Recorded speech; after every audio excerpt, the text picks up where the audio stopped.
rookie cornerback, and then this burst. I mean, he just ran away from the Bengal defenders.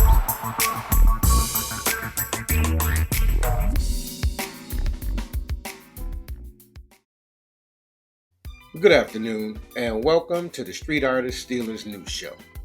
We got our revenge against the Browns, and we're now 3-1 in the AFC North. With the Baltimore Ravens on the bye, the Steelers knew going into Sunday's game against the Browns, knowing that no matter what happened, that we would still be in first place in the AFC North, regardless of the outcome. But we wanted to get some revenge on them Browns for handing us our only loss in a 4-game stretch of AFC North games, and we still got a couple more left to go. But in the meantime, we got our revenge on Sunday, beating the Browns 27-14, completely shutting down Cleveland's offense and giving us a win over all 3 of our AFC North opponents so far this season. The win improved our record to 10-3, giving us a 2-game lead over the Baltimore Ravens, who sit at 8-5 in the AFC North standings. It also helped erase some of the memories of that 24-19 loss to the Browns back on November the 21st. Now, George Pickens was sidelined with a hamstring injury, but our other receivers showed up in a big way, so kudos to Austin, to Jefferson, Williams, and of course, Pat Freiermuth. And we also needed the defense to step up and make some big plays after we went through that shootout where they gave up 38 points. And the defense did that, intercepting Jameis Winston twice, sacking him 3 times, and helping set the offense up for some early scores when it was struggling to find its footing without George Pickens being in the game.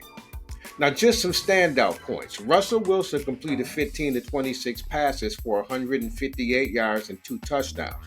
Elliott had 13 tackles and Queen had 10 for the Steelers, and Cam Hayward had 2 sacks. So great win for us on Sunday and great game defense. But now we get ready to go across the state and face the Philadelphia Eagles. And get this, we haven't beaten the Eagles in Philly since 1965. But let's break it down. The Eagles have the best offensive tackle duo in Jordan Mailata and Lane Johnson, and the Steelers have the best set of edge rushers in T.J. Watt and Alex Highsmith. So this is going to be a marquee matchup. Watt is one of the best defensive pass rushers ever. He's only in his 8th season, and he's already up over 100 sacks for his career. He's been a first-team All-Pro 4 times and finished in the top 3 in Defensive Player of the Year 4 times. He won the award back in 2021 when he set an NFL record at the time of 22.5 sacks. Then there's Cameron Hayward on the interior, who is still a beast in 2024 at 35 years old with 8 sacks. He'll be a big test for the interior guys of Philadelphia's line. Now, George Pickens is still doubtful for Sunday's game as well, but we can still hope he plays. But the other receivers handled themselves well against the Browns, so we should be okay. If indeed Pickens is out, though, we're going to have to rely heavily on the rushing attack, which we already do. And so far this season, Najee Harris has 223 carries for 877 yards and 5 touchdowns. On the other hand, we have the number 4 run defense in the NFL, allowing just 91.5 rushing yards per game. Now, the Eagles are certainly capable of running the ball well against a good defense, if they have consistently done this in the past, and even more recently against the Ravens. And need I say more? They got Saquan Barkley. If the Steelers are able to slow Barkley down, though, the Eagles' passing offense is going to have to wake up. The Steelers are a middle-of-the-pack passing defense, at least in terms of yards allowed per game with 218, which ranks 17th.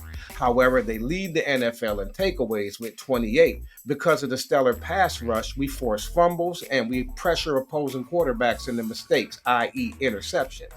And Jalen Hurts so far this season has been holding on to the ball way too long, similar to what Justin Fields was doing with us earlier in the season. So hopefully that bodes well for our pass defense.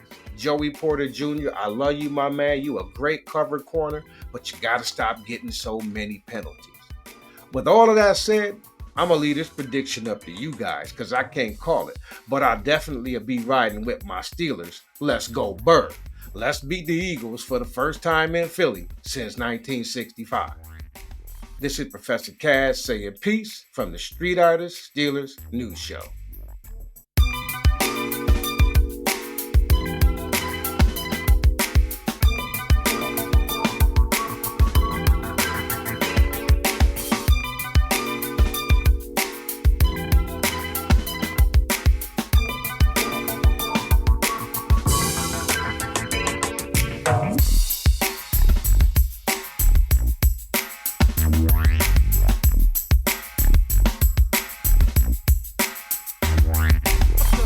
Cornerback, and then this burst.